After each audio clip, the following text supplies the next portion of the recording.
Today, we're going to learn the 7 keys to selling your home during divorce. And they're really important because if you don't do everything right, it could cost you tens of thousands of dollars. And who wants to lose tens of thousands of dollars? Nobody. So it's so important. Just a few minutes, stay with this video. Not only will you learn some good stuff, at the end there'll be a couple other videos on the biggest mistakes made during divorce.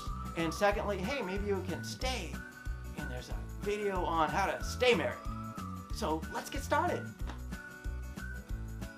This is David Klein-Lovett, broker owner, NextHome First Choice, hopefully your choice in realty, bringing you videos each and every week to make your life easier. So hey, subscribe to the channel, give it some thumbs up, share it with everybody you know, and let's get started. The 7 keys to know during divorce when you're selling your house. Number 1, get a lawyer, get a lawyer, that's right, a lawyer. And that's really just one. Hey, even if it's the most amicable divorce ever, who would want to go through everything, sell your home, and not get everything that you're entitled to? Can easily happen if you don't have a lawyer. So even if it's just one consultation, go there and make sure everything's set up. Tell your lawyer everything you want to do, everything you've got, what you want at the end, and set it all up. Get everything set up ahead of time. It's best to do things first. So that's the first thing. Okay, the second thing is do an inventory of all your assets and what they're worth, especially the house, but even the personal property.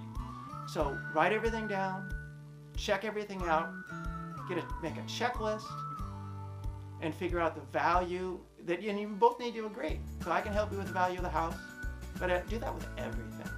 And don't forget, you might have a ski-doo hidden in the back of the garage you haven't gotten on the water with for 7 years. Well, you don't want to have to argue about it later, okay? So second is an inventory of assets. Thirdly is an inventory of costs. What will it cost when you sell your house? I mean, you got to pay off the mortgages, you got to pay off the liens, you got to pay a realtor fees, you got a bunch of other fees, maybe some marketing fees, fix-up fees. So figure that out, okay?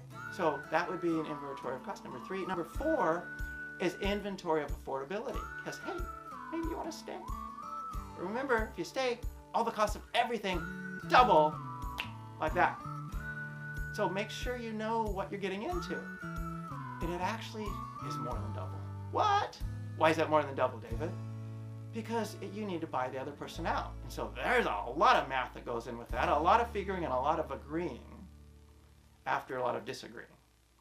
So you come up with a price because it's a lot to think about. Because one has to make the payments, one doesn't have to make the payments, one's free of it, but one is going to get future equity. Lots of things to think about. And so you're probably going to have to refinance. So then now your payment's going to go up. So you have to figure all that in. Inventory of affordability, number 4. Number 5 is maybe you do want to stay. That's how you do the inventory of affordability. So really soul search. Take some time, get quiet, and ask yourself. And then ask your spouse, do you want to stay? No, do you want to stay? Do you want to stay? Maybe you do. Can you stay? Can I stay? So really, it's also goes in with your inventory of affordability, but inventory of what do you really want to do?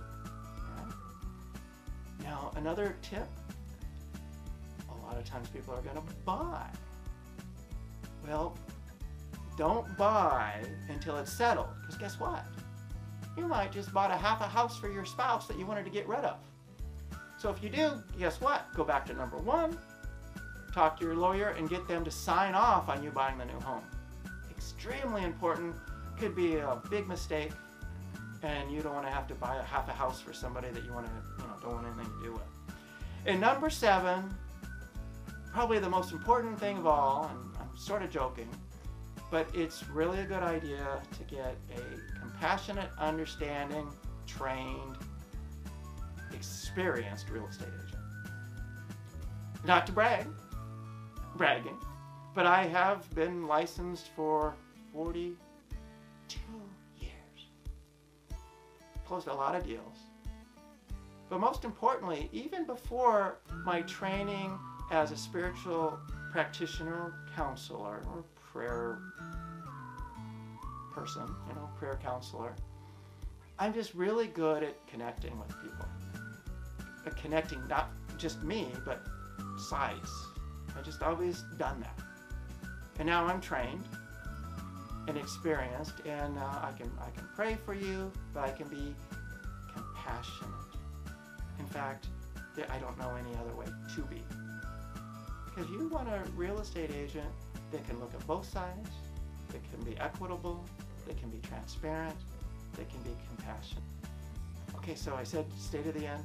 So right up here, there's video, 2 of them. One is the 7 biggest mistakes to make to avoid in divorce. And 2, how to stay married. Ha! Wouldn't that be something? So there you go. Hope to talk to you soon.